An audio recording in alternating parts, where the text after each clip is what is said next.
남양유업 창업주의 외손녀 황하나 씨의 마약 범죄 의혹에 대한 수사가 논란에 논란을 낳고 있습니다.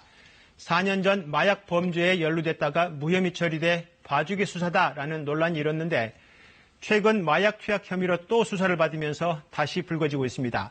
압수수색 영장과 체포영장이 잇따라 반려되고 있습니다. 박민경 기자가 보도합니다. 한때 유명 연예인과의 결혼설로 이름이 알려진 남양유업 창업주의 외손녀 황하나 씨. 황 씨는 지난 2015년 마약 투약과 공급 혐의로 서울경찰에 수사를 받습니다. 대학생 조모 씨에게 필로폰 0.5g을 공급하고 3차례나 조 씨에게 필로폰을 투약해준 혐의입니다. 수사 이후 기소된 대학생 조 씨는 이듬해 징역 2년 6개월형을 받았지만 황 씨는 수사를 벌인 지 2년쯤 뒤 무혐의 처분을 받고 이 사건은 종결됩니다. 하지만 조 씨의 판결문을 보면 황 씨가 조 씨에게 마약을 공급하고 공모에 투약했다는 내용이 여러 군데 담겨 있습니다.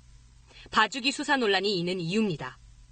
저희 직원들이 수사를 쭉 진행을 하지 않습니까? 하면서 일어났었던 재반 그때 누구를 어떻게 조사했고 누구를 어떻게 조사했고 했던 부분 같은 거는 사실 제가 지금 기억이 없어요.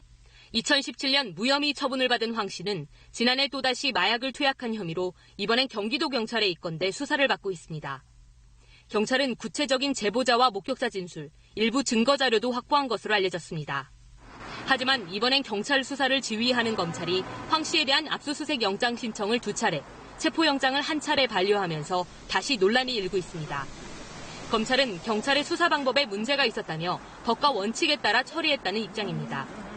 황하나 씨의 마약 투약 의혹에 대한 검경의 수사를 두고 뒷말이 무성한 가운데 경찰은 황 씨에 대한 2번째 체포영장 신청을 검토 중입니다. 이런 가운데 서울경찰청은 2015년 당시 황하나 씨의 마약 관련 경찰 수사에 일부 문제가 있었다고 보고 내사에 착수했습니다. KBS 뉴스 박민경입니다.